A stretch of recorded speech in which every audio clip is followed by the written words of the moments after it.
বল না বল না বল না মা, দেখ আমারও তো জানতে ইচ্ছে করে না, একটু বল না, আমার খুব জানতে ইচ্ছে করছে।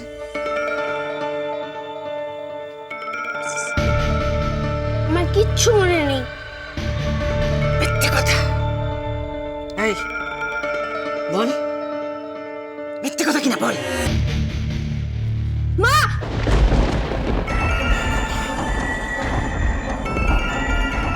এইটুকু মেয়ের কি বুদ্ধি!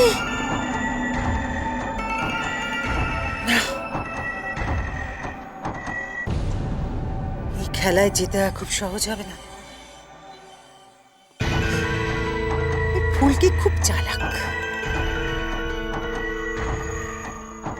ওকে হারাতে গেলে খুব খুব সাবধানে পা ফেলতে হবে।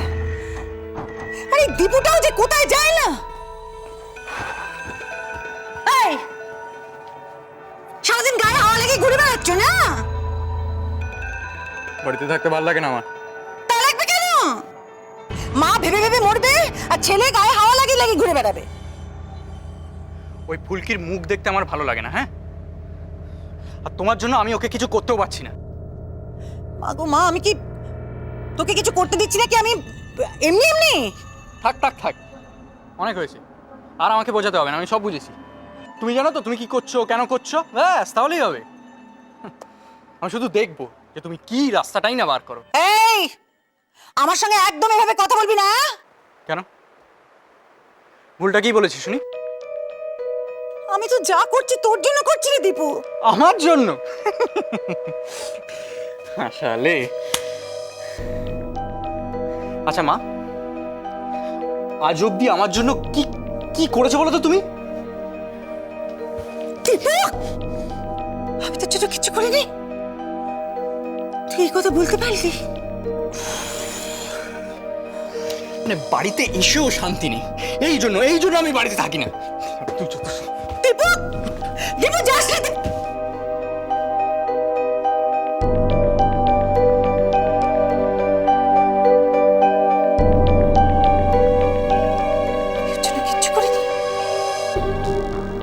কিচ্ছু করিনি আমি ওর জন্য। এই কথাও বলতে পারলো? বেশ, বাবাকে বলতিস, আমাকেও বলছিস তো? বেশ বল। পারবো না, যা পারিস কর তুই। আজ থেকে আমি আর কিচ্ছু বলবো না, কিছু করবো না। যা যা খুশি করতে। আমি কিছু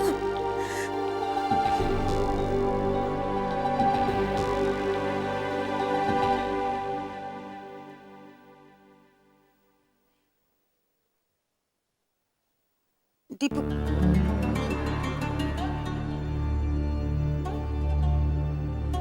মা গো মা, আমি কি বললুম? ও যা বলে বলুক, কিন্তু আমি তো মা। আমি কি বললুম?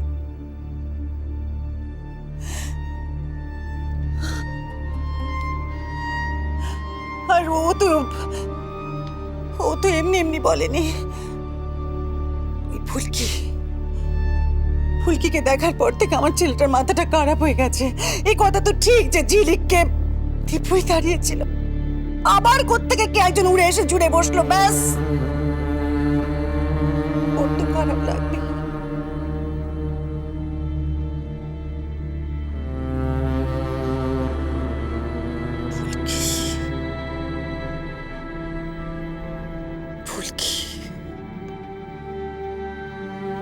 ফুলকির জন্যে সবকিছু না। আগে তো আমাদের মধ্যে কখনো কোনো ঝামেলা হয়নি। ওই ফুলকি হচ্ছে যত নষ্টের করা। ফুলকিকে তাড়াতেই হবে, তাড়াতেই হবে।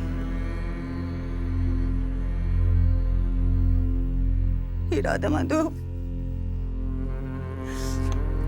তুই আমাকে একটা উপায় বার করে দাও, একটা উপায় বলে দাও ঠাকুর। আমি যেন ওকে তাড়াতে পারি। আমার ছেলেটার কষ্ট লাঘব করার একটা পথ দেখিয়ে দাও ঠাকুর।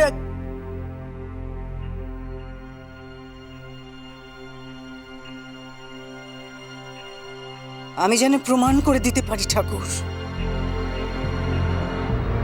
যে ফুলকি নকল।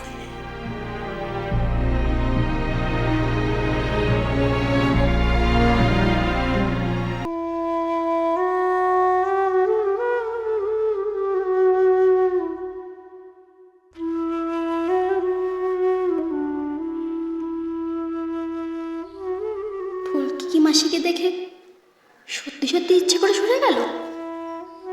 মাসি কেউ চিনতে পারবে না? না না, তা হতে পারে না।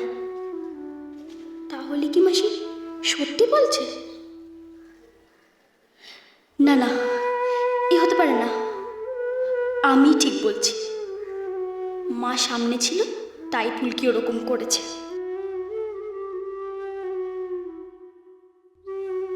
মাসি বলল মা নাকি খুব খুশিতে আছে। তাহলে তো ফুলকি আমার কথা রেখেছে। মাসি শুধু শুধু ওর নামে বাজে কথা বলল। ফুলকি খারাপ হতে পারে না। খারাপ হলে কি মায়ের মুখে হাসি ফুটতো?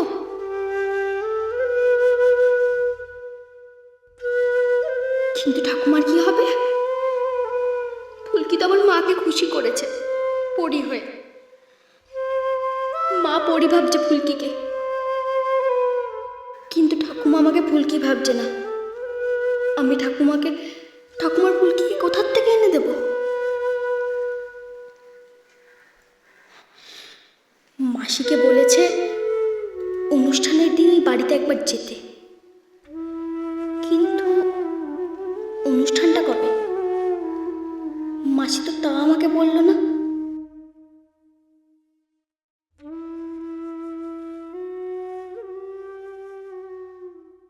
অনুষ্ঠানটা সামনের সপ্তাহে হবে, বুঝলে? আর হুট করে হচ্ছে তো, সবাইকে খবর টবর দিয়ে সবার সুবিধে অসুবিধে আছে সেগুলো সব দেখে শুনে নিয়ে তবে। হ্যাঁ, সে আমাকে বলে দিলেই হবে। শোনো, এমন রান্না করবে যেন সবাই খেয়ে একেবারে ধন্য ধন্য করে। আচ্ছা, আমি কি আপনাদের বাড়ি নতুন? সেই বড়বাবুর বিয়ের থেকে শুরু করে পরিমাণ অন্নপ্রাশন পর্যন্ত আরে সবই তো আমার হাতে, আর সেটাই তো শেষ কাজ। বিল্টুর অন্নপ্রাশনটাও তো একেবারে নম করে সারা হয়েছিল।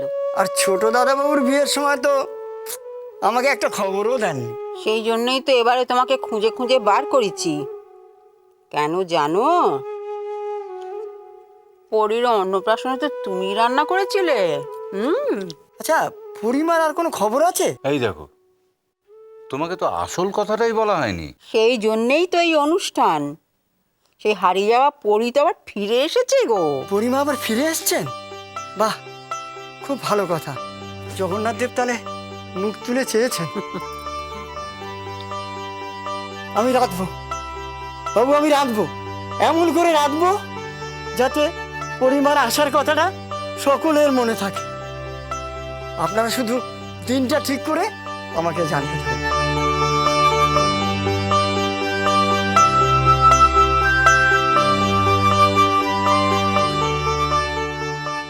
ঠাম্মা কোথায় জানো? ওই তো অতীশ দাদা বাবুর ঘরে গেলেন।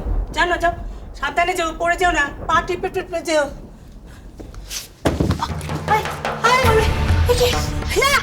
ধরবে না আমায়। নোংরা হাত তোমার, ওই হাত দিয়ে ঘর মুছছো, আর আমায় ধরতে আসছো? এই, তোমাকে তোলার জন্য তো। আমি একাই পারবো। দেখো, আস্তে আস্তে। তোমার লাগেনি তো পরি দিদি? আছাড় খেয়ে লাগবে না? নিজে একবার খেয়ে দেখোই না। তোমার জন্যই মাথাটা খেলাম। আমি কি তোমাকে ইচ্ছে করে ফেলেছি বলো? একদম চুপ। দোষ করে আবার কথা বলা হচ্ছে। তোমায় ছাড়া ঘুম আসি না মা।